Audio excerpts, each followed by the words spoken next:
I knew something was wrong the moment my wife stopped kissing me with her eyes open. You know that look when someone truly sees you. That was gone. For months, her kisses felt like chores. Her smiles looked rehearsed, and her laughter came with a lag, like it had to buffer before it reached me. She was always at work on retreats or unwinding with co-workers. Half the time, I didn't even hear her come in. I'd wake up to silence. No perfume in the air, no half-finished coffee, just an empty bed and colder mornings. My name's Rick. I'm 42, living in Eugene, Oregon. I run a small auto repair shop on Highway 99, nothing fancy, but honest work. I'd never been the suspicious type. I trusted her completely. But the signs started to pile up. Late nights, a phone she guarded like gold, and girls' trips that didn't add up. Then one night, she slipped. Her old tablet was charging on the kitchen counter when a message lit up the screen. Missed last night already. That dress was unfair. The name was Dylan. I froze. My heart didn't even race. It just flatlined. I wasn't snooping at first, just grabbing a beer, but curiosity hit harder than fear. I picked up the tablet. No passcode. Rookie mistake. Inside, I found a hidden Facebook account. Different name, same photo, just cropped. My hands trembled as I scrolled through message after message. Hotel selfies, private jokes, pet names. She called him my firecracker. He called her my alpha.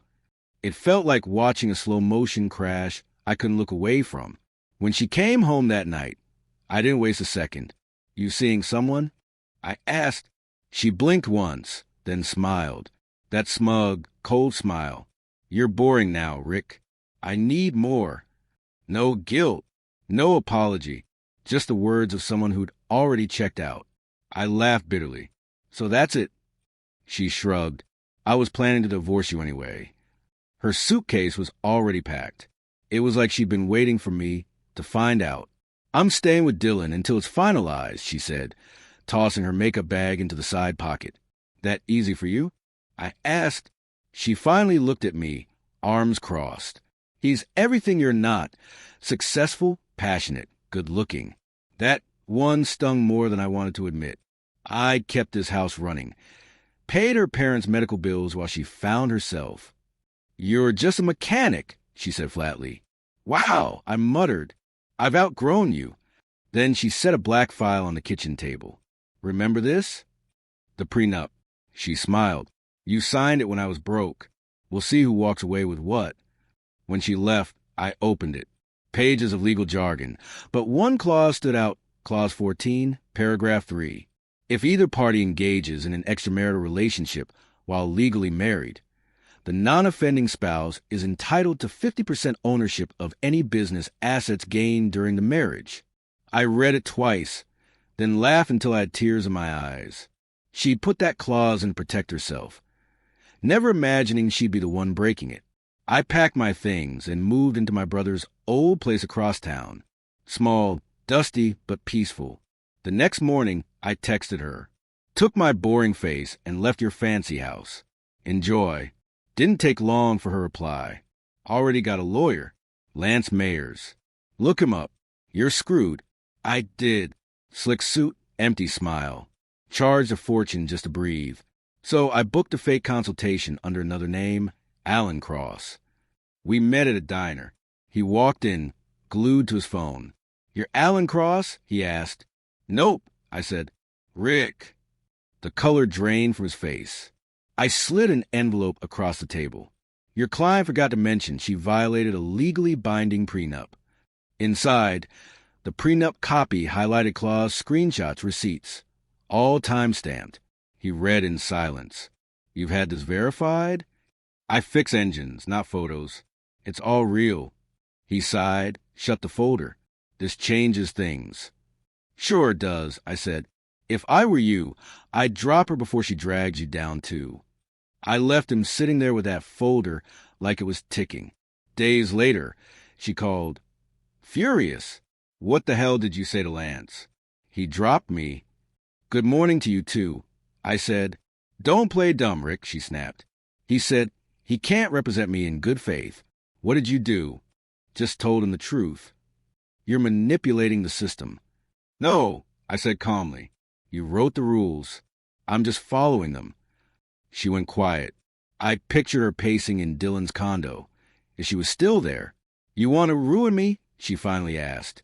I'm not ruining anything, I said. I'm just letting the consequences catch up. She tried the guilt card next. You really think you deserve half my company? I smiled.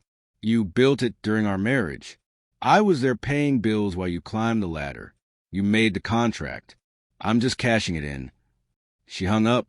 A week later, she showed up at my shop. Heels clicking on the concrete. Rick, we need to talk. Then talk to my lawyer. Her jaw tightened. For once, she had nothing to say. She turned and left. 10 days later, she cracked. Saturday morning, doorbell rang. She stood there, no makeup, swollen eyes shaking. Please don't take half, she whispered. You'll ruin me. You ruined yourself. She stepped inside, uninvited. I was stupid. Dylan's gone. He doesn't want to deal with this. Smart guy, I said. I built that company from nothing. And I'm here for my share. Then came her last Hail Mary. Can we start over? No lawyers. Just us. I nearly laughed. You think I'm that stupid? She looked around the room for a trace of us. There wasn't one.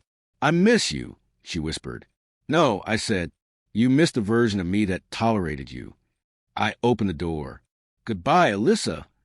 She walked out, and this time, I didn't feel anything but peace. When the divorce finalized, I walked out of court owning half her company. I offered to sell my shares, market value plus 10%. No response. I already knew she couldn't afford it. Soon after, her name vanished from company press releases. Investors got nervous. The board forced her to step down. She sold her luxury loft, moved into a condo by the airport. No valet, no marble floors, no spotlight. She never called again. I let a management firm handle my shares and used the steady checks to rebuild my life. Paid off debts, bought a new Ram truck, fixed up my shop, and started living on my own terms. No drama, no lies, just peace. Months later, I saw her at a cafe, alone, tired, clutching her coffee like warmth was something she couldn't afford. She looked up, surprised. Rick, wow. Hey, I said, how's life? Peaceful. She gave a small laugh, half regret, half memory. Do you ever think about what we had? Sure, I said, and I'm glad it's over. She nodded slowly. You look good. Yeah, I said, I sleep fine now. Her eyes flickered. She didn't respond. I left my coffee untouched and stepped into the cold air outside. It felt clean, lighter. She once had everything. The money, the company, the power, and me. Now I finally had peace.